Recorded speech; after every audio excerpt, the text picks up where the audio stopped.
ਧੰਨ ਧੰਨ ਗੁਰੂ ਅਰਜਨ ਸਾਹਿਬ ਮਹਾਰਾਜ ਕਹਿ ਰਹੇ ਨੇ, ਸਮਝਾ ਰਹੇ ਨੇ। ਗੌੜੀ ਕੀ ਵਾਰ ਅੰਦਰ ਗੁਰੂ ਅਰਜਨ ਸਾਹਿਬ ਦੇ ਸ਼ਲੋਕ ਆਪਾਂ ਵਿਚਾਰਾਂਗੇ। ਪੌੜੀ ਦੀ ਵਿਚਾਰ ਕਰਾਂਗੇ। 27 ਨੰਬਰ ਪੌੜੀ ਹੈ ਜੀ, ਲੜੀਵਾਰ। ਸਤਿਗੁਰੂ ਗੁਰੂ ਅਰਜਨ ਸਾਹਿਬ ਮਹਾਰਾਜ ਕਹਿ ਰਹੇ ਨੇ, ਸ਼ਲੋਕ ਮਹੱਲਾ ਪੰਜਵਾ। ਰਹਿੰਦੇ ਖੁੰਦੇ ਨਿੰਦਕ ਮਾਰਿਅਨ, ਕਰ ਆਪੇ ਆਹਰ। ਸਤਿਗੁਰੂ ਗੁਰੂ ਅਰਜਨ ਸਾਹਿਬ ਮਹਾਰਾਜ ਕਹਿ ਰਹੇ ਨੇ, ਜਨਮਾਂ ਜਨਮੰਤਰਾਂ ਤੋਂ ਪਾਪ ਕਰਕੇ ਨਿੰਦਕ ਮਨੁੱਖ ਬਹੁਤ ਕੁਝ ਤਾਂ ਅੱਗੇ ਹੀ ਨਾਮ ਵੱਲੋਂ ਮਰ ਚੁੱਕੇ ਹਨ। ਪਾਤਸ਼ਾਹ ਜੀ ਕਹਿ ਰਹੇ ਨੇ, ਬਾਕੀ ਹੀ ਜੋ ਥੋੜੇ ਬਹੁਤੇ ਭਲੇ ਸੰਸਕਾਰ ਰਹਿ ਜਾਂਦੇ ਹਨ, ਉਹਨਾਂ ਨੂੰ ਪ੍ਰਭੂ ਨੇ ਆਪਣੇ ਉਦਮ ਕਰਕੇ ਭਾਵ ਨਿੰਦਕਾਂ ਨੂੰ ਨਿੰਦਿਆ ਵਾਲੇ ਪਾਸੇ ਤੋਂ ਹਟਾ ਦਿੱਤਾ ਹੈ। ਸਤਿਗੁਰ ਮਹਾਰਾਜ ਇੱਥੇ ਜਿਹੜੀ ਆਪਾਂ ਨੂੰ ਵਿਚਾਰ ਦੇ ਰਹੇ ਨੇ ਜੀ, ਪਾਤਸ਼ਾਹ ਜੀ ਇੱਥੇ ਗੱਲ ਕਰਦੇ ਨੇ ਨਿੰਦਕ ਮਨੁੱਖ ਦੀ, ਜੋ ਉਸ ਮਾਲਕ ਦੀ, ਵਾਹਿਗੁਰੂ ਦੀ ਹਰ ਵੇਲੇ ਨਿੰਦਿਆ ਕਰਦਾ ਰਹਿੰਦਾ ਹੈ। ਗੁਰੂ ਬਾਬਾ ਜੀ ਇੱਥੇ ਇਹ ਗੱਲ ਕਹਿ ਰਹੇ ਨੇ, ਰਹਿੰਦੇ ਖੁੰਦੇ ਨਿੰਦਕ ਮਾਰਿਅਨ। ਉਹ ਪਰਮਾਤਮਾ ਵੱਲੋਂ ਮਾਰੇ ਗਏ, ਪਰਮਾਤਮਾ ਵੱਲੋਂ ਮਰ ਗਏ ਨੇ ਆਪਣੇ ਸੁਭਾਅ ਕਰਕੇ, ਆਪਣੇ ਜੀਵਨ ਕਰਕੇ, ਨਿੰਦਿਆ ਕਰਕੇ, ਨਿੰਦਿਆ ਦੀ ਕਮਾਈ ਕਰਕੇ ਉਹਨਾਂ ਨੇ ਆਪਣਾ ਜੀਵਨ ਧਿਰਕਾਰਯੋਗ, ਫਿਟਕਾਰਯੋਗ ਬਣਾ ਲਿਆ। ਭਲੇ ਸੰਸਕਾਰ ਉਹਨਾਂ ਅੰਦਰ ਨਹੀਂ, ਚੰਗੇ ਕਰਮ ਉਹਨਾਂ ਦੇ ਅੰਦਰ ਨਹੀਂ। ਪਾਤਸ਼ਾਹ ਜੀ ਕਹਿੰਦੇ, ਇਸ ਤਰ੍ਹਾਂ ਦੇ ਆਹਾਰ ਦੇ ਵਿੱਚ, ਨਿੰਦਿਆ ਵਾਲੇ ਆਹਾਰ ਦੇ ਵਿੱਚ ਲੱਗੇ ਰਹਿੰਦੇ ਨੇ। ਆਪੇ ਆਹਾਰ ਸੰਤ ਸਹਾਈ ਨਾਨਕਾ, ਵਰਤੈ ਸਭ ਜਾਹਰ। ਪਾਤਸ਼ਾਹ ਜੀ ਕਹਿੰਦੇ, ਹੇ ਨਾਨਕ, ਸੰਤ ਜਨਾਂ ਦਾ ਰਾਖਾ ਪ੍ਰਮਾਤਮਾ ਖੁਦ ਆਪ ਹੈ। ਉਹਦਾ ਸੰਸਾਰ ਅੰਦਰ ਖੇਲ ਪ੍ਰਗਟ ਹੈ, ਅਸੀਂ ਉਹਦਾ ਸੰਸਾਰ ਅੰਦਰ ਖੇਲ ਵੇਖ ਰਹੇ ਹਾਂ। ਪਰ ਸਤਿਗੁਰ ਮਹਾਰਾਜ ਕਹਿੰਦੇ, ਇੱਕ ਨਿੰਦਕ ਲੋਕ ਨੇ ਜੋ ਨਿੰਦਿਆ ਕਰ ਕਰਕੇ ਆਪਣੇ ਜੀਵਨ ਨੂੰ ਬਰਬਾਦ ਕਰ ਲੈਂਦੇ ਨੇ। ਸਤਿਗੁਰੂ ਵੱਲੋਂ ਫਿਟਕਾਰੇ ਹੋਏ, ਸਤਿਗੁਰੂ ਵੱਲੋਂ ਮਾਰੇ ਹੋਏ। ਇੱਕ ਉਹ ਨੇ ਜੋ ਪਾਤਸ਼ਾਹ ਜੀ ਕਹਿੰਦੇ ਰੱਬ ਦੇ ਪਿਆਰੇ ਨੇ। ਰੱਬ ਦੇ ਪਿਆਰਿਆਂ ਦਾ ਰਾਖਾ ਇੱਕ ਅਕਾਲ ਪੁਰਖ ਵਾਹਿਗੁਰੂ ਹੈ। ਅੱਗੇ ਮਹਾਰਾਜ ਕਹਿ ਰਹੇ ਨੇ ਜੀ, ਸ਼ਲੋਕ ਮਹੱਲਾ ਪੰਜਵਾ।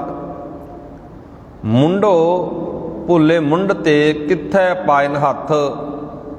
ਤਿਨੈ ਮਾਰੇ ਨਾਨਕਾ, ਜੇ ਕਰਨ ਕਾਰਨ ਸਮਰੱਥ। ਸਤਿਗੁਰ ਮਹਾਰਾਜ ਕਹਿੰਦੇ, ਜੋ ਮਨੁੱਖ ਪਹਿਲਾਂ ਤੋਂ ਹੀ ਪ੍ਰਭੂ ਵੱਲੋਂ ਖੁੰਝੇ ਹੋਏ ਨੇ। ਮੁੰਡ ਦਾ ਅਰਥ ਹੁੰਦਾ ਜੀ ਸ਼ੁਰੂ ਤੋਂ, ਜੋ ਪਹਿਲਾਂ ਤੋਂ ਹੀ ਪ੍ਰਮਾਤਮਾ ਦੇ ਨਾਮ ਵੱਲੋਂ ਖੁੰਝ ਗਏ, ਵਾਹਿਗੁਰੂ ਦੀ ਵਿਚਾਰ ਵੱਲੋਂ ਖੁੰਝ ਗਏ ਨੇ, ਪਾਸੇ ਹੋ ਗਏ ਨੇ। ਉਹ ਹੋਰ ਕਿਹੜਾ ਆਸਰਾ ਬਣਾ ਲੈਣ, ਕਿਹੜਾ ਆਸਰਾ ਤੱਕਣ? ਕਿਉਂਕਿ ਪਾਤਸ਼ਾਹ ਜੀ ਕਹਿ ਰਹੇ ਨੇ, ਹੇ ਨਾਨਕ, ਇਹ ਉਸ ਪ੍ਰਭੂ ਨੇ ਮਾਰੇ ਹੋਏ ਨੇ ਜੋ ਸਾਰੀ ਸ੍ਰਿਸ਼ਟੀ ਨੂੰ ਰਚਣ ਦੇ ਸਮਰੱਥ ਹੈ। ਹੁਣ ਦੋਵੇਂ ਸ਼ਲੋਕਾਂ ਅੰਦਰ ਥੋੜਾ ਧਿਆਨ ਦਿਓ। ਇੱਥੇ ਸ਼ਬਦ ਵਰਤਿਆ ਵੀ ਰੱਬ ਆਪ ਉਹਨਾਂ ਨੂੰ ਮਾਰ ਦਿੰਦਾ ਹੈ। ਪੌੜੀ ਦੇ ਅੰਦਰ ਸਾਰਾ ਨਿਚੋੜ ਵੀ ਦਿੱਤਾ ਹੋਇਆ ਜੀ, ਕਰਮੀ ਆਪੋ ਆਪਣੀ ਆਪੇ ਪਛਤਾਣੀ।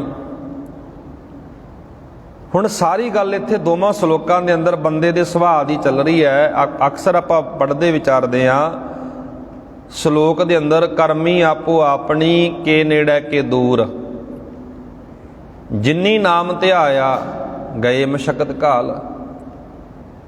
ਇੱਥੇ ਗੱਲ ਸੰਸਕਾਰ ਦੀ ਚੱਲ ਰਹੀ ਹੈ, ਗੱਲ ਕਰਮ ਦੀ ਚੱਲ ਰਹੀ ਹੈ। ਇੱਥੇ ਗੁਰੂ ਅਰਜਨ ਸਾਹਿਬ ਮਹਾਰਾਜ ਕਹਿ ਰਹੇ ਨੇ, ਜਿਹੋ ਜੇ ਕਰਮ ਬੰਦਾ ਬਣਾਉਂਦਾ ਨਾ, ਉਹੋ ਜਿਹਾ ਉਹਦੇ ਸਾਹਮਣੇ ਰਿਜ਼ਲਟ ਆ ਜਾਂਦਾ ਹੈ। ਇੱਕ ਤਾਂ ਗੁਰਮੁਖ ਬਣ ਗਏ, ਇੱਕ ਨਿੰਦਕ ਬਣ ਗਏ। ਪਾਤਸ਼ਾਹ ਜੀ ਕਹਿੰਦੇ, ਰਹਿੰਦੇ ਖੁੰਦੇ ਨਿੰਦਕ ਮਾਰੇ ਨੇ। ਰਹਿੰਦੇ ਖੁੰਦੇ, ਜਿਹੜੇ ਮਾੜਾ ਮੋਟਾ ਰਹਿੰਦਾ ਸੀ ਨਾ, ਉਹ ਵੀ ਮਾਰੇ ਗਏ। ਮਾੜਾ ਮੋਟਾ ਜੀਵਨ ਬਚਿਆ ਸੀ, ਥੋੜਾ ਬਹੁਤਾ ਜੀਵਨ ਬਚਿਆ ਸੀ, ਉਹ ਵੀ ਜੀਵਨ ਬਰਬਾਦ ਹੋ ਗਿਆ। ਸਤਿਗੁਰ ਮਹਾਰਾਜ ਕਹਿੰਦੇ, ਉਹਨਾਂ ਨੇ ਆਪਣਾ ਸੁਭਾਅ, ਉਹਨਾਂ ਨੇ ਆਪਣਾ ਆਹਾਰ ਨਿੰਦਿਆ ਵਾਲਾ ਬਣਾ ਲਿਆ। ਗੱਲ ਇੱਥੇ ਸਾਰੀ ਬਾਣੀ ਅੰਦਰ ਜਿਹੜੀ ਆਪਾਂ ਪੜ੍ਹਦੇ ਵਿਚਾਰਦੇ ਆ ਸੁਭਾਅ ਦੀ ਆਉਂਦੀ ਹੈ ਜੀ। ਇਹਨਾਂ ਦੋਵਾਂ ਸ਼ਲੋਕਾਂ ਦੇ ਅੰਦਰ ਮਹਾਰਾਜ ਇਹੀ ਗੱਲ ਕਹਿ ਰਹੇ ਨੇ, ਜਿਹੋ ਜਿਹਾ ਸੁਭਾਅ ਤੈਂ ਬਣਾ ਲਿਆ ਉਹੋ ਜਿਹਾ ਸੁਭਾਅ ਤੇਰਾ ਬਣ ਗਿਆ। ਸਤਿਗੁਰੂ ਵੱਲੋਂ ਫਿਟਕਾਰਿਆ ਗਿਆ, ਸਤਿਗੁਰੂ ਵੱਲੋਂ ਮਾਰਿਆ ਗਿਆ ਤੂੰ, ਕਿਉਂਕਿ ਗੁਰੂ ਦੇ ਗਿਆਨ ਨੂੰ, ਗੁਰੂ ਦੀ ਵਿਚਾਰ ਨੂੰ ਜ਼ਿੰਦਗੀ ਅੰਦਰ ਨਹੀਂ ਵਸਾਇਆ।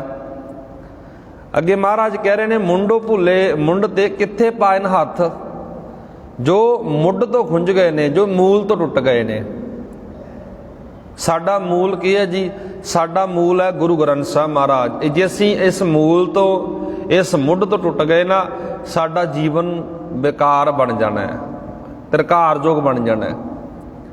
ਸਤਿਗੁਰੂ ਗੁਰੂ ਅਰਜਨ ਸਾਹਿਬ ਮਹਾਰਾਜ ਕਹਿ ਰਹੇ ਨੇ, ਜਿਹੜੇ ਬੰਦੇ ਮੁੱਢ ਤੋਂ ਖੁੰਝ ਗਏ ਨੇ ਉਹਨਾਂ ਦਾ ਹੱਥ ਕਿਤੇ ਪੈ ਨਹੀਂ ਸਕਦਾ, ਭਾਵੇਂ ਕਿੰਨਾ ਮਰਜ਼ੀ ਕੋਈ ਯਤਨ ਕਰੀ ਜਾਵੇ। ਇੱਥੇ ਆਪਾਂ ਧਾਰਮਿਕ ਦਾਇਰੇ ਅੰਦਰ ਗੱਲ ਕਰੀਏ ਨਾ, ਬਹੁਤੇ ਲੋਕ ਵਿਚਾਰੇ ਆਪਣੇ ਮੂਲ ਤੋਂ, ਆਪਣੇ ਮੁੱਢ ਤੋਂ ਟੁੱਟ ਗਏ ਨੇ। ਸਾਡਾ ਮੂਲ, ਸਾਡਾ ਮੁੱਢ ਗੁਰੂ ਗ੍ਰੰਥ ਸਾਹਿਬ ਦੀ ਵਿਚਾਰਧਾਰਾ ਹੈ, ਕਿਉਂਕਿ ਅਸੀਂ ਗੁਰੂ ਗ੍ਰੰਥ ਸਾਹਿਬ ਦੀ ਵਿਚਾਰਧਾਰਾ ਤੱਕ ਨਹੀਂ ਪਹੁੰਚਦੇ।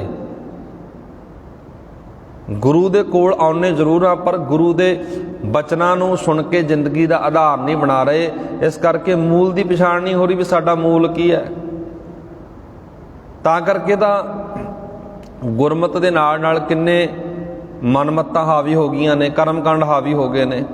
ਕਾਰਨ ਇਹੀ ਹੈ ਵੀ ਅਸੀਂ ਆਪਣੇ ਮੁੱਢ ਤੋਂ ਟੁੱਟ ਗਏ ਹਾਂ। ਪਾਤਸ਼ਾਹ ਜੀ ਦਾ ਇੱਕ ਬਚਨ ਆਉਂਦਾ ਜੀ, ਗੁਰੂ ਅਰਜਨ ਸਾਹਿਬ ਦਾ ਬਚਨ ਹੈ। ਮਹਾਰਾਜ ਕਹਿੰਦੇ, ਹਰ ਇੱਕ ਚੀਜ਼ ਆਪਣੇ ਮੂਲ ਨਾਲ, ਆਪਣੇ ਮੁੱਢ ਨਾਲ ਜੁੜੀ ਸੋਹਣੀ ਲੱਗਦੀ ਹੈ। ਜਦੋਂ ਕਿਸੇ ਚੀਜ਼ ਨੂੰ ਤੁਸੀਂ ਮੂਲ ਨਾਲ ਤੋੜ ਦਿੰਦੇ ਹੋ ਨਾ, ਮੁੱਢ ਨਾਲ ਤੋੜ ਦਿੰਦੇ ਹੋ, ਮਹਾਰਾਜ ਕਹਿੰਦੇ ਉਹ ਕੁਮਲਾ ਜਾਂਦੀ ਹੈ। ਇੱਕ ਬਚਨ ਵਰਤਿਆ ਗੁਰੂ ਅਰਜਨ ਸਾਹਿਬ ਮਹਾਰਾਜ ਨੇ ਬਾਣੀ ਅੰਦਰ। ਗੁਰੂ ਅਰਜਨ ਸਾਹਿਬ ਮਹਾਰਾਜ ਕਹਿੰਦੇ, ਖੱਖੜੀਆਂ ਸੁਹਾਵੀਆਂ ਲੱਗੜੀਆਂ ਕੰਠ, ਲੱਗੜੀਆਂ ਅੱਕ ਕੰਠ। ਅੱਕ ਦਾ ਬੂਟਾ ਹੁੰਦਾ ਜੀ, ਹੁਣ ਤਾਂ ਬਹੁਤ ਥੋੜਾ ਆਪਾਂ ਵੇਖਦੇ ਹਾਂ, ਕਿਤੇ ਕਿਤੇ ਆਪਾਂ ਨੂੰ ਅੱਕ ਦੇ ਬੂਟੇ ਤੇ ਖੱਖੜੀਆਂ ਵਰਗੀਆਂ ਇੱਕ ਅੰਬੀਆਂ ਟੈਪ। ਗੁਰੂ ਅਰਜਨ ਸਾਹਿਬ ਨੇ ਇੱਕ ਉਦਾਹਰਨ ਵਰਤੀ ਗੁਰੂ ਗ੍ਰੰਥ ਸਾਹਿਬ ਦੇ ਵਿੱਚੋਂ, ਲੱਗੀਆਂ ਹੁੰਦੀਆਂ ਨੇ ਨਾ। ਗੁਰੂ ਅਰਜਨ ਸਾਹਿਬ ਮਹਾਰਾਜ ਕਹਿੰਦੇ, ਖੱਖੜੀ ਆ ਨਾ ਜਿਹੜੀ, ਅੱਕ ਦੇ ਡਾਲ ਨਾਲ, ਅੱਕ ਦੀ ਟਾਹਣੀ ਦੇ ਨਾਲ ਲੱਗੀ ਸੋਹਣੀ ਲੱਗਦੀ ਹੈ। ਜੇ ਉਸ ਖੱਖੜੀ ਨੂੰ ਤੁਸੀਂ ਅੱਕ ਦੀ ਟਾਹਣੀ ਨਾਲੋਂ ਤੋੜ ਦੇਵੋਗੇ ਨਾ, ਸੁੱਕ ਕੇ ਕੁਮਲਾ ਜਾਂਦੀ ਹੈ। ਗੁਰੂ ਅਰਜਨ ਸਾਹਿਬ ਮਹਾਰਾਜ ਨੇ ਇੱਕ ਉਦਾਹਰਨ ਵਰਤੀ ਹੈ ਅੱਕ ਦੀ। ਗੱਲ ਬੰਦੇ ਨੂੰ ਕਹਿ ਰਹੇ ਨੇ, ਮਨੁੱਖ ਨੂੰ ਕਹਿ ਰਹੇ ਨੇ। ਪਾਤਸ਼ਾਹ ਜੀ ਕਹਿੰਦੇ, ਜਦੋਂ ਮਨੁੱਖ ਆਪਣੇ ਮੂਲ ਨਾਲ ਟੁੱਟਦਾ ਨਾ, ਆਪਣੇ ਮੁੱਢ ਤੋਂ ਖੁੰਝ ਜਾਂਦਾ ਹੈ, ਉਹਦੀ ਹਾਲਤ ਵੀ ਇੱਕ ਅੱਕ ਦੀ ਖੱਖੜੀ ਵਰਗੀ ਬਣ ਜਾਂਦੀ ਹੈ। ਸੁੱਕ ਕੇ ਕਿਵੇਂ ਉਹਦੇ ਅੰਦਰੋਂ ਕੁਮਲਾ ਜਾਂਦੀ ਹੈ। ਇੱਥੇ ਸਤਿਗੁਰੂ ਮਹਾਰਾਜ ਕਹਿੰਦੇ, ਮਨੁੱਖ ਵੀ, ਬੰਦਾ ਵੀ ਆਪਣੇ ਮੂਲ ਦੇ ਨਾਲ ਟੁੱਟ ਕੇ ਕੁਮਲਾ ਜਾਂਦਾ ਹੈ, ਆਤਮਿਕ ਤੌਰ ਤੇ ਮਰ ਜਾਂਦਾ ਹੈ। ਪਾਤਸ਼ਾਹ ਜੀ ਕਹਿੰਦੇ, ਫਿਰ ਉਹਦਾ ਹੱਥ ਕਿਤੇ ਨਹੀਂ ਪੈਂਦਾ। ਜਿਹੜਾ ਬੰਦਾ ਮੁੱਢ ਤੋਂ ਖੁੰਝ ਜਾਂਦਾ ਹੈ, ਮੂਲ ਤੋਂ, ਆਪਣੇ ਰਾਹ ਤੋਂ ਭਟਕ ਜਾਂਦਾ ਹੈ। ਪਾਤਸ਼ਾਹ ਜੀ ਕਹਿ ਰਹੇ ਨੇ ਸ਼ਲੋਕ ਅੰਦਰ, ਤਿੰਨੇ ਮਾਰੇ ਨਾਨਕਾ ਜੇ ਕਰਨ ਕਰਨ ਸਮਰੱਥ। ਜਿਹੜਾ ਸਾਰੀ ਸ੍ਰਿਸ਼ਟੀ ਦਾ ਕਰਤਾ ਨਾ, ਜਿਹਨੂੰ ਮਾਲਕ ਕਿਹਾ ਜਾਂਦਾ ਹੈ, ਸਿਰਜਣਹਾਰ ਕਿਹਾ ਜਾਂਦਾ ਹੈ, ਪਾਤਸ਼ਾਹ ਜੀ ਕਹਿੰਦੇ ਸ੍ਰਿਸ਼ਟੀ ਦੇ ਕਰਤੇ ਨੇ ਉਹਨਾਂ ਨੂੰ ਮਾਰ ਦਿੱਤਾ। ਕਿਉਂਕਿ ਜੋ ਜਿਹਾ ਸੁਭਾਅ ਬਣਾ ਲਿਆ ਉਹ ਜੋ ਲੱਗ ਗਏ। ਇਹ ਰੱਬ ਦਾ ਨਿਆਂ ਹੈ ਨਾ। ਅੱਗੇ ਪੌੜੀ ਦੇ ਵਿੱਚ ਸਤਿਗੁਰੂ ਜੀ ਕਿਰਪਾ ਕਰਦੇ ਨੇ ਜੀ। ਇਹ ਸੀ 2 ਸ਼ਲੋਕ ਗੁਰੂ ਅਰਜਨ ਸਾਹਿਬ ਮਹਾਰਾਜ ਦੇ। ਅੱਗੇ ਗੁਰੂ ਅਰਜਨ ਸਾਹਿਬ ਦੀ ਪੌੜੀ ਹੈ। ਪੌੜੀ ਵਿੱਚ ਸਮਝਾ ਰਹੇ ਨੇ, ਪਾਤਸ਼ਾਹ ਜੀ ਕਹਿੰਦੇ, ਲੈ ਫਾਹੇ ਰਾਤੀ ਤੁਰੈ ਪ੍ਰਭ ਜਾਣੈ ਪ੍ਰਾਣੀ। ਪਾਤਸ਼ਾਹ ਜੀ ਕਹਿ ਰਹੇ ਨੇ, ਪਾਤਸ਼ਾਹ ਜੀ ਕਹਿ ਰਹੇ ਨੇ, ਮਨੁੱਖ ਰਾਤ ਨੂੰ ਫਾਹੇ ਲੈ ਕੇ ਪਰਾਏ ਘਰਾਂ ਨੂੰ ਲੁੱਟਣ ਲਈ ਤੁਰਦੇ ਹਨ। ਪਾਤਸ਼ਾਹ ਜੀ ਨੇ ਇੱਕ ਸ਼ਬਦ ਵਰਤਿਆ, ਲੈ ਫਾਹੇ ਰਾਤੀ ਤੁਰੈ। ਹੁਣ ਜਿਹੜਾ ਚੋਰ ਚੋਰੀ ਕਰਨ ਵਾਲਾ ਹੁੰਦਾ ਜੀ, ਉਹ ਕਿਹਦਾ ਸਹਾਰਾ ਲੈਂਦਾ? ਹਨੇਰੇ ਦਾ ਸਹਾਰਾ ਲੈਂਦਾ ਨਾ। ਹਨੇਰੇ ਦਾ ਸਹਾਰਾ ਲੈ ਕੇ ਉਹ ਲੁੱਟਦਾ ਹੈ, ਪਰਾਏ ਘਰ ਵੱਲ ਤੁਰਦਾ ਹੈ। ਲੈ ਫਾਹੇ ਰਾਤੀ ਤੁਰੈ ਪ੍ਰਭ ਜਾਣੈ ਪ੍ਰਾਣੀ। ਪਰਾਏ ਘਰਾਂ ਨੂੰ ਲੁੱਟਣ ਲਈ ਤੁਰਦੇ ਹਨ, ਪਰ ਪ੍ਰਭੂ ਉਹਨਾਂ ਨੂੰ ਜਾਣਦਾ ਹੈ। ਉਹਨਾਂ ਨੂੰ ਇਸ ਤਰ੍ਹਾਂ ਜਾਪਦਾ ਕਿ ਸਾਨੂੰ ਕੋਈ ਵੇਖ ਨਹੀਂ ਰਿਹਾ, ਅਸੀਂ ਜੋ ਭੈੜਾ ਕਰਮ ਕਰਦੇ ਹਾਂ, ਪਾਪ ਕਰਦੇ ਹਾਂ, ਅਪਰਾਧ ਕਰਦੇ ਹਾਂ, ਸਾਨੂੰ ਕਿਹੜਾ ਕਿਸੇ ਨੇ ਵੇਖਣਾ ਹੈ। ਅੱਗੇ ਇੱਕ ਸ਼ਬਦ ਵਰਤਿਆ ਜੀ, ਮਹਾਰਾਜ ਕਹਿੰਦੇ ਤੱਕੈ ਨਾਰ ਪਰਾਈਆਂ ਲੁਕ ਅੰਦਰ ਠਾਣੀ।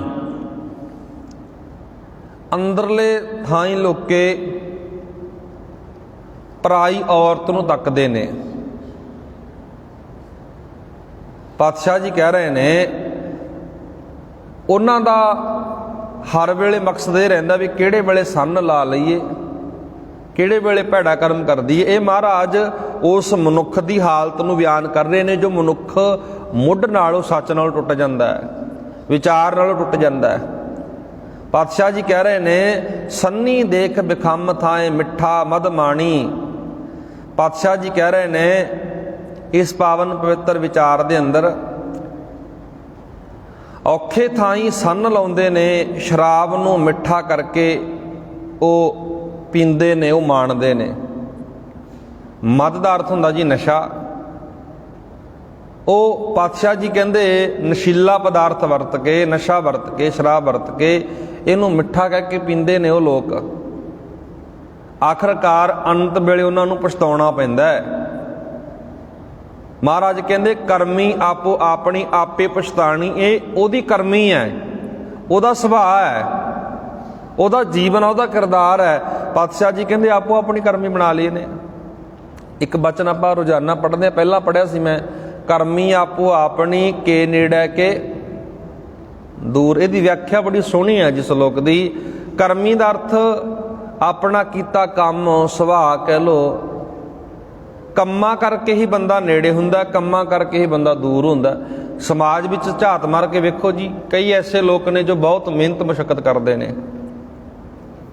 ਐਸੇ ਧੀਆਂ ਪੁੱਤਰ ਨੇ ਪੜ੍ਹਾਈ ਦੇ ਵਿੱਚ ਬਹੁਤ ਮਿਹਨਤ ਕਰਦੇ ਨੇ, ਵਧੀਆ ਪੜ੍ਹਦੇ ਵਿਚਾਰਦੇ ਨੇ। ਦੁਨਿਆਵੀ ਤੌਰ 'ਤੇ ਕੰਮਕਾਰ ਦੀ ਗੱਲ ਕਰ ਲਓ, ਦੁਨਿਆਵੀ ਤੌਰ 'ਤੇ ਵੀ ਐਸੇ ਲੋਕ ਨੇ ਜੋ ਬਹੁਤ ਮਿਹਨਤ ਮੁਸ਼ੱਕਤ ਕਰਦੇ ਨੇ, ਇਮਾਨਦਾਰੀ ਨਾਲ ਆਪਣਾ ਪਰਿਵਾਰ ਪਾਲਦੇ ਨੇ।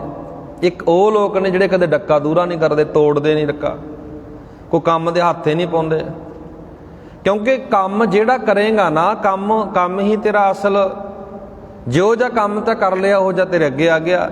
ਇੱਥੇ ਮਹਾਰਾਜ ਨੇ ਇਹੀ ਸ਼ਬਦ ਵਰਤਿਆ, ਕਰਮੀ ਆਪੋ ਆਪਣੀ ਆਪੇ ਪਛਤਾਣੀ। ਜਿਉ ਜੀ ਕਰਮੀ, ਜਿਉ ਜਿਹਾ ਕੰਮ ਕਰ ਲਿਆ। ਜੇ ਤਾਂ ਗਲਤ ਕੰਮ ਕਰਿਆ ਨਾ, ਗਲਤ ਕੰਮ ਦਾ ਨਤੀਜਾ ਵੀ ਤੈਨੂੰ ਵੇਖਣਾ ਪੈਣਾ। ਪਛਤਾਉਂਦਾ ਨਾ ਬੰਦਾ ਅੰਤ ਵੇਲੇ। ਬਹੁਤ ਆਪਾਂ ਲੋਕ ਵੇਖਦੇ ਹਾਂ ਜੀ ਸੰਸਾਰ ਅੰਦਰ, ਕਈ ਵਾਰ ਜ਼ਿੰਦਗੀ ਅੰਦਰ ਕੋਈ ਐਸਾ ਕਰਮ ਗਲਤ ਹੋ ਜਾਂਦਾ ਹੈ, ਬੰਦੇ ਨੂੰ ਸਾਰੀ ਜ਼ਿੰਦਗੀ ਪਛਤਾਵਾ ਉਹਦਾ ਮਾਰੀ ਜਾਂਦਾ ਹੈ। ਗੁਰੂ ਅਮਰਦਾਸ ਮਹਾਰਾਜ ਪਤਾ ਕੀ ਕਹਿੰਦੇ ਨੇ, ਐਸਾ ਕੰਮ ਮੁੱਲੇ ਨਾ ਕੀਚੈ ਜਿਤ ਅੰਤ ਪਛਤਾਈਐ। ਇਹੋ ਜਿਹਾ ਕੰਮ ਕਦੇ ਭੁੱਲ ਕੇ ਵੀ ਨਾ ਕਰੀ ਜਿਹੜਾ ਕੰਮ ਕਰਕੇ ਤੈਨੂੰ ਅੰਤ ਤੱਕ ਪਛਤਾਉਣਾ ਪੈ ਜੇ। ਬੰਦਾ ਇਹੀ ਭਾਰ ਤਾਂ ਨਾਲ ਲੈ ਕੇ ਜਾਂਦਾ ਜੀ, ਸਾਰੀ ਜ਼ਿੰਦਗੀ ਬੰਦਾ ਇਹੀ ਭਾਰ ਆਪਣੇ ਉਹਦੇ ਜ਼ਿੰਦਗੀ ਵਿੱਚ ਉਹਦੇ ਮਨ ਉੱਤੇ ਪਿਆ ਰਹਿੰਦਾ ਹੈ। ਕਈ ਵਾਰ ਆਪਾਂ ਦੇਖਦੇ ਹਾਂ ਜੀ ਬੰਦਾ ਦਿਮਾਗੀ ਤੌਰ 'ਤੇ ਅਪਸੈਟ ਹੋ ਜਾਂਦਾ, ਸੰਤੁਲਨ ਵਿਗੜ ਜਾਂਦਾ ਹੈ। ਇਹਦਾ ਕਾਰਨ ਇਹੀ ਹੈ ਵੀ ਉਹਨੇ ਇਹੋ ਜਿਹਾ ਕਰਮ ਕਰ ਦਿੱਤਾ ਜਿਹਦੇ ਕਾਰਨ ਉਹਦੇ ਉੱਤੇ ਟੈਨਸ਼ਨ ਪੈ ਗਈ। ਸਤਿਗੁਰ ਮਹਾਰਾਜ ਇੱਥੇ ਹੀ ਗੱਲ ਕਹਿ ਰਹੇ ਨੇ, ਕਰਮੀ ਆਪੋ ਆਪਣੀ ਆਪੇ ਪਛਤਾਣੀ। ਅਜ਼ਰਾਇਲ ਫਰੇਸ਼ਤਾ ਤਿਲ ਪੀੜੇ ਕਾਣੇ। ਇੱਕ ਪ੍ਰਚਲਿਤ ਮੁਹਾਵਰਾ ਵਰਤਿਆ ਜੀ। ਅਜ਼ਰਾਇਲ ਫਰਿਸ਼ਤਾ ਮੌਤ ਦੇ ਫਰਿਸ਼ਤੇ ਨੂੰ ਕਿਹਾ ਜਾਂਦਾ ਹੈ। ਅਜ਼ਰਾਇਲ ਫਰਿਸ਼ਤਾ ਜਿਹੜੇ ਮਾੜੇ ਕੰਮ ਕਰਦੇ ਨੇ ਨਾ ਬੰਦੇ, ਉਹਨਾਂ ਨੂੰ ਪੀੜਦਾ ਹੈ ਜਿਵੇਂ ਤਿਲ ਪੀੜੇ ਜਾਂਦੇ ਨੇ। ਜਿਵੇਂ ਕਹਾਣੀ ਵਿੱਚ ਆਪਾਂ ਵੇਖਦੇ ਹਾਂ ਜੀ, ਪਾਤਸ਼ਾਹ ਜੀ ਕਹਿ ਰਹੇ ਨੇ ਅਜ਼ਰਾਇਲ ਫਰਿਸ਼ਤਾ ਉਹਨਾਂ ਨੂੰ ਤਿਲਾਂ ਦੀ ਤਰ੍ਹਾਂ ਪੀੜਦਾ ਹੈ। ਇੱਕ ਭਾਵੇਂ ਪ੍ਰਚਲਿਤ ਇਸਲਾਮ ਦੇ ਅੰਦਰ ਅਜ਼ਰਾਇਲ ਫਰਿਸ਼ਤਾ ਮੰਨਿਆ ਜਾਂਦਾ। ਇਸਲਾਮੀ ਲੋਕ ਨੇ ਜਿਹੜੇ ਮੁਸਲਮਾਨ ਲੋਕ ਨੇ, ਉਹਨਾਂ ਦੇ ਅੰਦਰ ਇਹ ਫਰਿਸ਼ਤੇ ਮੰਨੇ ਜਾਂਦੇ ਨੇ। ਮੌਤ ਦਾ ਫਰਿਸ਼ਤਾ ਜਿਹਨੂੰ ਕਿਹਾ ਜਾਂਦਾ ਹੈ, ਸਜ਼ਾ ਦਿੰਦਾ। ਪਰ ਸਤਿਗੁਰੂ ਮਹਾਰਾਜ ਨੇ ਇਹ ਇੱਕ ਪ੍ਰਚਲਿਤ ਮਿੱਥ ਕਹਿ ਲਓ, ਪ੍ਰਚਲਿਤ ਮੁਹਾਵਰਾ ਕਹਿ ਲਓ, ਸਤਿਗੁਰ ਮਹਾਰਾਜ ਨੇ ਬਾਣੀ ਵਿੱਚ ਵਰਤਿਆ। ਮਹਾਰਾਜ ਕਹਿੰਦੇ ਤੇਰੇ ਕਰਮਾਂ ਦਾ ਰਿਜ਼ਲਟ ਆਉਣਾ ਹੈ। ਜੇ ਕੰਮ ਚੰਗੇ ਹੋਏ ਤਾਂ ਰੱਬ ਦੀ ਦਰਗਾਹ ਵਿੱਚ ਪਛਾਣ ਹੋ ਜਾਊਗੀ ਖੋਟੇ ਤੇ ਖਰੇ ਦੀ। ਜੇ ਕੰਮ ਮਾੜੇ ਹੋਏ ਜ਼ਿੰਦਗੀ ਅੰਦਰ ਤਾਂ ਤੈਨੂੰ ਵੀ ਜਿਵੇਂ ਤਿਲਾਂ ਨੂੰ ਪੀੜਿਆ ਜਾਂਦਾ ਨਾ, ਇਸ ਤਰ੍ਹਾਂ ਤੈਨੂੰ ਵੀ ਪੀੜਿਆ ਜਾਣਾ ਹੈ। ਮਹਾਰਾਜ ਕਹਿੰਦੇ ਹੇ ਮਨੁੱਖ ਸਮਝ ਵਿਚਾਰਵਾਨ ਬਣ, ਜ਼ਿੰਦਗੀ ਨੂੰ ਸੋਹਣੀ ਬਣਾ, ਨਹੀਂ ਤਾਂ ਰਿਜ਼ਲਟ ਤੇਰੇ ਹੱਥ ਵਿੱਚ ਹੈ। ਕੰਮ ਜੋ ਜਿਹਾ ਕਰੇਗਾ ਉਹ ਜਿਹਾ ਵੱਢੀ ਜਾਵੇਂਗਾ, ਉਹ ਜਿਹਾ ਬੀਜੀ ਜਾ ਰਿਹਾ। ਸਤਿਗੁਰ ਮਹਾਰਾਜ ਕਿਰਪਾ ਕਰਨੇ ਆਪਾਂ 2 ਸ਼ਲੋਕ ਤੇ ਇੱਕ ਪੌੜੀ ਦੀ 27 ਨੰਬਰ ਪੌੜੀ ਦੀ ਵਿਚਾਰ ਕੀਤੀ ਹੈ। ਸਾਰਾ ਜਿਹੜਾ ਇਹਦਾ ਨਤੀਜਾ, ਇਹਦਾ ਨਿਚੋੜ ਹੈ ਜੀ, ਉਹ ਹੈ ਆਪਣਾ ਸੁਭਾਅ ਬਦਲੀਏ, ਆਪਣੇ ਸੁਭਾਅ ਨੂੰ ਚੰਗੇ ਪਾਸੇ ਚੰਗਾ ਬਣਾਈਏ, ਜੀਵਨ ਚੰਗਾ ਬਣਾਈਏ, ਨਹੀਂ ਤਾਂ ਸਾਡਾ ਜੀਵਨ ਬਰਬਾਦ ਹੋ ਜਾਣਾ। ਗੁਰੂ ਕਿਰਪਾ ਕਰੇ ਜੀ। ਆਓ ਗੁਰਮੁਖੋ ਲੜੀਵਾਰ ਜਿਹੜੀ ਆਪਾਂ ਵਿਚਾਰ ਇੱਕ ਰੁਟੀਨ ਦੇ ਵਿੱਚ ਰਹਿ ਕੇ ਕਰਦੇ ਹਾਂ। ਧੰਨ ਧੰਨ ਗੁਰੂ ਅਮਰਦਾਸ ਮਹਾਰਾਜ। ਕੱਲ੍ਹ ਦੇ ਦੀਵਾਨਾਂ ਵਿੱਚ ਆਪਾਂ ਜਿਹੜੀ ਵਿਚਾਰ ਕੀਤੀ ਸੀ ਜੀ, ਕੱਲ੍ਹ ਦੇ ਦੀਵਾਨਾਂ ਵਿੱਚ ਆਪਾਂ ਵਿਚਾਰ ਕੀਤੀ ਸੀ ਗੁਰਜੋਤ ਅਰਜਨ ਮਾਹੇ ਧਰੇ। ਸਤਿਗੁਰ ਮਹਾਰਾਜ ਨੇ ਆਪਣੀ ਗੱਦੀ ਦਾ ਵਾਰਸ 5ਵੀਂ ਥਾਂ ਤੇ ਚੁਣਿਆ ਹੈ। ਗੁਰੂ ਅਰਜਨ ਸਾਹਿਬ ਮਹਾਰਾਜ ਨੂੰ ਗੁਰਤਾ ਗੱਦੀ ਦਿੱਤੀ ਗਈ। ਸਤਿਗੁਰ ਮਹਾਰਾਜ ਗੁਰਤਾ ਗੱਦੀ ਤੇ ਬਹਿੰਦੇ ਨੇ। ਉਸ ਤੋਂ ਬਾਅਦ ਅੱਜ ਆਪਾਂ ਸੰਖੇਪ ਅੰਦਰ ਗੱਲ ਕਰਾਂਗੇ ਜੀ, ਸ਼੍ਰੀ ਗੁਰੂ ਰਾਮਦਾਸ ਸਾਹਿਬ ਦੀ ਬਾਣੀ ਬਾਰੇ ਗੱਲ ਕਰਾਂਗੇ। ਮੈਂ ਬਹੁਤ ਵਾਰ ਅਕਸਰ ਬੇਨਤੀ ਕਰਦਾ ਹੁੰਦਾ ਵੀ ਗੁਰੂ ਗ੍ਰੰਥ ਸਾਹਿਬ ਸਾਡਾ ਮੂਲ ਹੈ। ਗੁਰੂ ਗ੍ਰੰਥ ਸਾਹਿਬ ਬਾਰੇ ਜਾਣਕਾਰੀ ਪਤਾ ਹੋਣਾ, ਗਿਆਨ ਹੋਣਾ ਬਹੁਤ ਜ਼ਰੂਰੀ ਹੈ। ਬੱਚਿਆਂ ਨੂੰ, ਸਾਨੂੰ ਖੁਦ ਆਪ, ਸਾਡੇ 10 ਗੁਰੂ ਸਾਹਿਬਾਨ, 5 ਪਿਆਰੇ, 5 ਤਖਤ, 4 ਸਾਹਿਬਜ਼ਾਦੇ, ਇਹ ਭਾਵੇਂ ਆਪਾਂ ਮੁੱਢਲੀਆਂ ਗੱਲਾਂ ਕਹਿ ਸਕਦੇ ਹਾਂ, ਮੁੱਢਲੀ ਜਾਣਕਾਰੀ ਕਹਿ ਸਕਦੇ ਹਾਂ। ਆਪਣੇ ਤੁਸੀਂ ਕਿਸੇ ਹੋਰ ਮੱਤ ਨੂੰ ਪੜ੍ਹ ਕੇ ਵੇਖੋਗੇ ਨਾ, ਇਸਲਾਮੀ ਲੋਕਾਂ ਨਾਲ ਕਦੇ ਗੱਲ ਕਰਕੇ ਵੇਖੋ, ਈਸਾਈਆਂ ਨਾਲ ਕਦੇ ਗੱਲ ਕਰਕੇ ਵੇਖੋ, ਯਹੂਦੀਆਂ ਨਾਲ ਕਦੇ ਗੱਲ ਕਰਕੇ ਵੇਖੋ, ਉਹਨਾਂ ਨੂੰ ਕਿੰਨਾ ਪਤਾ ਆਪਣੇ ਧਰਮ ਬਾਰੇ, ਆਪਣੇ ਇਸ਼ਟ ਬਾਰੇ, ਆਪਣੇ ਰਹਿਬਰ ਬਾਰੇ। ਤਰਾਸਦੀ ਇਹ ਹੈ ਵੀ ਸਾਡੀ ਤਰਾਸਦੀ ਇਹ ਹੈ ਵੀ ਸਾਨੂੰ ਆਪਣੇ ਰਹਿਬਰ ਬਾਰੇ, ਆਪਣੇ ਇਸ਼ਟ ਬਾਰੇ, ਆਪਣੇ ਗ੍ਰੰਥ ਬਾਰੇ ਕੁਝ ਨਹੀਂ ਪਤਾ। ਇਸ ਕਰਕੇ ਆਪਾਂ ਰੋਜ਼ਾਨਾ ਸੰਖੇਪ ਅੰਦਰ ਗੱਲ ਕਰਦੇ ਹਾਂ। ਗੁਰੂ ਰਾਮਦਾਸ ਮਹਾਰਾਜ ਦੇ ਜੀਵਨ ਬਾਰੇ ਵਿਚਾਰ ਕਰਦੇ ਆ ਰਹੇ ਹਾਂ ਜੀ। ਗੁਰੂ ਰਾਮਦਾਸ ਮਹਾਰਾਜ, ਜਿਨ੍ਹਾਂ ਦਾ ਨਾਮ ਪਹਿਲਾ ਭਾਈ ਜੇਠਾ ਜੀ ਸੀ, ਉਹ ਗੁਰਤਾ ਗੱਦੀ ਤੇ ਵਿਰਾਜਮਾਨ ਹੁੰਦੇ ਨੇ 1574 ਤੋਂ ਲੈ ਕੇ 1581 ਤੱਕ। ਕਰੀਬ ਇਹ ਜਿਹੜਾ ਸਮਾਂ ਬਣਦਾ 7 ਸਾਲਾਂ ਦਾ ਸਮਾਂ ਬਣਦਾ ਜੀ। 7 ਸਾਲ ਗੁਰੂ ਪਾਤਸ਼ਾਹ ਜੀ, ਗੁਰੂ ਰਾਮਦਾਸ ਮਹਾਰਾਜ ਗੁਰਤਾ ਗੱਦੀ ਤੇ ਬਹਿ ਕੇ ਨਵੇਕਲੇ ਕਾਰਜ ਕਰਦੇ ਨੇ। ਸਭ ਤੋਂ ਵੱਡਾ ਕਾਰਜ ਸੀ ਗੁਰਬਾਣੀ ਦੀ ਰਚਨਾ। ਗੁਰੂ ਮਹਾਰਾਜ ਨੇ ਬਾਣੀ ਰਚੀ ਹੈ ਜੀ। ਗੁਰੂ ਗ੍ਰੰਥ ਸਾਹਿਬ ਦੇ ਅੰਦਰ 6 ਗੁਰੂਆਂ ਦੀ ਬਾਣੀ ਹੈ ਜੀ। ਇਹ ਵੀ ਧਿਆਨ ਨਾਲ ਥੋੜਾ ਚੇਤੇ ਕਰਿਓ।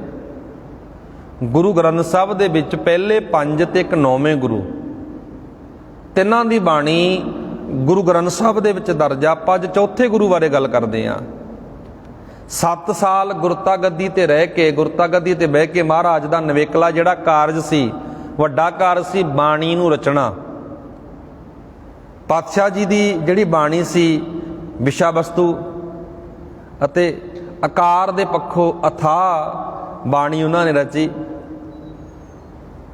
ਪਾਤਸ਼ਾਹ ਜੀ ਦੀ ਬਾਣੀ ਕਾਵਿ ਰੂਪ ਦੇ ਵਿੱਚ ਹੈ ਜੀ, ਕਵਿਤਾ ਰੂਪ ਦੇ ਵਿੱਚ ਮਹਾਰਾਜ ਦੀ ਬਾਣੀ ਹੈ। ਗੁਰੂ ਗ੍ਰੰਥ ਸਾਹਿਬ ਦੇ ਵਿੱਚ ਸਾਰੀ ਕਾਵਿ ਰੂਪ ਦੇ ਵਿੱਚ ਬਾਣੀ ਹੈ ਜੀ। ਗੁਰੂ ਗ੍ਰੰਥ ਸਾਹਿਬ ਦੇ ਵਿੱਚ ਟੋਟਲ ਜਿਹੜੇ ਰਾਗ ਨੇ ਜੀ 31 ਰਾਗ ਨੇ। 31 ਰਾਗਾਂ ਦੇ ਵਿੱਚੋਂ 30 ਰਾਗਾਂ ਦੇ ਵਿੱਚ ਬਾਣੀ ਗੁਰੂ ਰਾਮਦਾਸ ਮਹਾਰਾਜ ਨੇ ਰਚੀ ਹੈ। 30 ਰਾਗ। ਜਿਹੜਾ 31ਵਾਂ ਰਾਗ ਹੈ ਗੁਰੂ ਗ੍ਰੰਥ ਸਾਹਿਬ ਦਾ, ਅਖੀਰਲਾ ਰਾਗ ਆਪਾਂ ਕਹਿ ਸਕਦੇ ਹਾਂ, ਉਹ ਕੇਵਲ ਗੁਰੂ ਤੇਗ ਬਹਾਦਰ ਸਾਹਿਬ ਦਾ ਰਾਗ ਹੈ, ਜੈਜਾਵੰਤੀ ਰਾਗ ਜਿਹਨੂੰ ਕਿਹਾ ਜਾਂਦਾ ਹੈ। 30 ਰਾਗਾਂ ਦੇ ਵਿੱਚ ਪਾਤਸ਼ਾਹ ਜੀ ਨੇ ਆਪਣੇ ਆਰਜ਼ੂ ਦੇ ਵਿੱਚ, ਆਪਣੇ ਸਭ ਤੋਂ ਵੱਡੇ ਕਾਰਜ ਖੇਤਰ ਦੀ ਆਪਾਂ ਗੱਲ ਕਰਦੇ ਹਾਂ, 30 ਰਾਗਾਂ ਦੇ ਵਿੱਚ ਮਹਾਰਾਜ ਨੇ ਬਾਣੀ ਰਚੀ ਹੈ। ਗੁਰੂ ਗ੍ਰੰਥ ਸਾਹਿਬ ਦੇ ਵਿੱਚ 19 ਰਾਗ ਗੁਰੂ ਨਾਨਕ ਸਾਹਿਬ ਦੇ ਨੇ, ਜਿਨ੍ਹਾਂ ਨੇ 19 ਰਾਗ ਗੁਰੂ ਨਾਨਕ ਸਾਹਿਬ ਨੇ ਗਾਏ ਨੇ, ਬਾਣੀ ਰਚੀ ਹੈ। ਇਤਿਹਾਦਕ 12 ਦੀ ਗੱਲ ਕਰ ਲਓ 22 ਵਾਰਾਂ ਦੇ ਵਿੱਚੋਂ ਗੁਰੂ ਗ੍ਰੰਥ ਸਾਹਿਬ ਦੇ ਵਿੱਚ 22 ਵਾਰਾਂ ਨੇ ਜੀ ਟੋਟਲ। 8 ਵਾਰਾਂ ਗੁਰੂ ਰਾਮਦਾਸ ਮਹਾਰਾਜ ਦੀਆਂ ਨੇ। 12 ਆਪਾਂ ਗੌੜੀ ਕੀ ਵਾਰ ਦੀ ਵਿਚਾਰ ਕਰ ਰਹੇ ਹਨ ਜੀ। ਗੌੜੀ ਕੀ ਵਾਰ ਮਹਿਲਾ ਚੌਥਾ। ਸਤਿਗੁਰੂ ਮਹਾਰਾਜ ਨੇ, ਸਤਿਗੁਰੂ ਮਹਾਰਾਜ ਦੀ ਜਿਹੜੀ ਬਾਣੀ ਆ ਨਾ, ਇੱਥੇ ਪ੍ਰਿੰਸੀਪਲ ਕੁਲਦੀਪ ਸਿੰਘ ਜੀ ਲਿਖਦੇ ਨੇ, ਉਹਨਾਂ ਦੀ ਬਾਣੀ ਦੇ ਪ੍ਰਥਾਏ, ਉਹਨਾਂ ਦੀ ਸਮੁੱਚੀ ਜਿਹੜੀ ਰਚਨਾ ਕੇਵਲ ਸੂਝ ਸਵਾਦ ਨਹੀਂ ਦਿੰਦੀ, ਸਗੋਂ ਜੀਵਨ ਦੇ ਡੂੰਘੇ ਮਰਮ ਸਮਝਾਉਂਦੀ ਹੈ।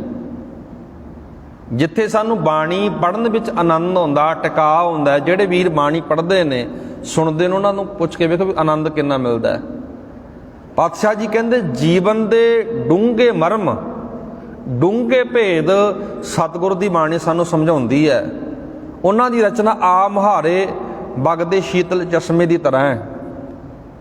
ਉਹਨਾਂ ਦੀ ਜਿਹੜੀ ਰਚਨਾ, ਸਤਿਗੁਰੂ ਮਹਾਰਾਜ ਦੀ ਜਿਹੜੀ ਰਚਨਾ ਹੈ, ਜਿਵੇਂ ਇੱਕ ਚਸ਼ਮਾ ਵਗਦਾ ਹੁੰਦਾ ਨਾ ਪਾਣੀ ਦਾ, ਠੰਡਾ ਸ਼ੀਤਲ, ਇਸ ਤਰ੍ਹਾਂ ਉਹਨਾਂ ਦੀ ਬਾਣੀ ਦੀ ਰਚਨਾ ਹੈ।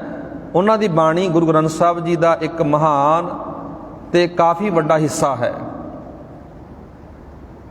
ਉਹਨਾਂ ਦੀ ਬੰਦਗੀ ਪੱਖੋਂ ਗੱਲ ਕਰ ਲਓ, ਸਤਿਗੁਰੂ ਮਹਾਰਾਜ ਦੀ ਪਾਵਨ ਪਵਿੱਤਰ ਬਾਣੀ ਅੰਦਰ ਜੋ ਸ਼ਬਦ ਵਰਤੇ ਨੇ ਜੀ, ਵਿਛੋੜੇ ਦੀ ਗੱਲ, ਵੈਰਾਗ ਦੀ ਗੱਲ, ਮਿਲਾਪ ਦੀ ਗੱਲ, ਬਾਣੀ ਵਿੱਚ ਬਹੁਤ ਵਾਰ ਸ਼ਬਦ ਹੁੰਦੇ ਨੇ, ਵਿਛੋੜਾ, ਮਿਲਾਪ, ਵੈਰਾਗ।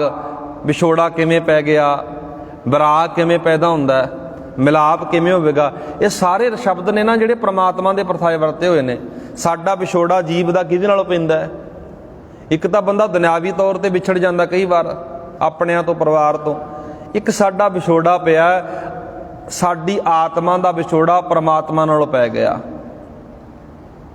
ਹੁਣ ਉਹ ਦੁਬਾਰਾ ਮਿਲਾਪ ਕਿਵੇਂ ਹੋਵੇ ਰੱਬ ਨਾਲ? ਤਾਂ ਵੈਰਾਗ ਜੇ ਪੈਦਾ ਹੋਊਗਾ, ਅੰਦਰ ਵੈਰਾਗ ਪੈਦਾ ਹੋਏਗਾ ਨਾ, ਫਿਰ ਸਾਡਾ ਉਸ ਵਾਹਿਗੁਰੂ ਨਾਲ, ਉਸ ਪਰਮਾਤਮਾ ਨਾਲ ਮਿਲਾਪ ਹੋ ਸਕਦਾ। ਇਸ ਕਰਕੇ ਉਹਨਾਂ ਨੇ, ਪਾਤਸ਼ਾਹ ਜੀ ਨੇ ਬਾਣੀ ਦੇ ਵਿੱਚ ਜਨ ਨਾਨਕ ਮੁਸ਼ਕ ਘੋਲਿਆ, ਜਾਂ ਗੁਰ ਅੰਮ੍ਰਿਤ ਭਿੰਨੀ ਦਿਓਹਰੀ, ਮੈਂ ਚਿਰੀ ਬਿਸ਼ੁੰਨੇ ਰਾਮ ਰਾਜੇ, ਹਰ ਸੱਜਣ ਲੱਧਾ ਰਾਮ ਰਾਜ, ਇਸ ਤਰ੍ਹਾਂ ਦੇ ਸ਼ਬਦ ਬਹੁਤ ਵਾਰ ਉਹਨਾਂ ਦੀ ਬਾਣੀ ਵਿੱਚੋਂ ਪੜ੍ਹਾਂਗੇ। ਇਹ ਸ਼ਬਦ ਪੜ੍ਹ ਕੇ ਸਕੂਨ ਮਿਲਦਾ ਹੈ, ਟਿਕਾਅ ਮਿਲਦਾ ਹੈ, ਜ਼ਿੰਦਗੀ ਜਿਉਣ ਦਾ ਢੰਗ ਸਾਨੂੰ ਸਿਖਾਉਂਦੀ ਹੈ ਇਹ ਬਾਣੀ। ਕੋਈ ਆਣ ਮਿਲਾਵੇ ਮੇਰਾ ਪ੍ਰੀਤਮ ਪਿਆਰਾ, ਹਉ ਤਿਸ ਪੈ ਆਪ ਵਿਚਾਈ। ਕੋਈ ਪ੍ਰੀਤਮ, ਕੋਈ ਪਿਆਰਾ ਮੈਨੂੰ ਆਣ ਕੇ ਮਿਲਾ ਦੇਵੇ।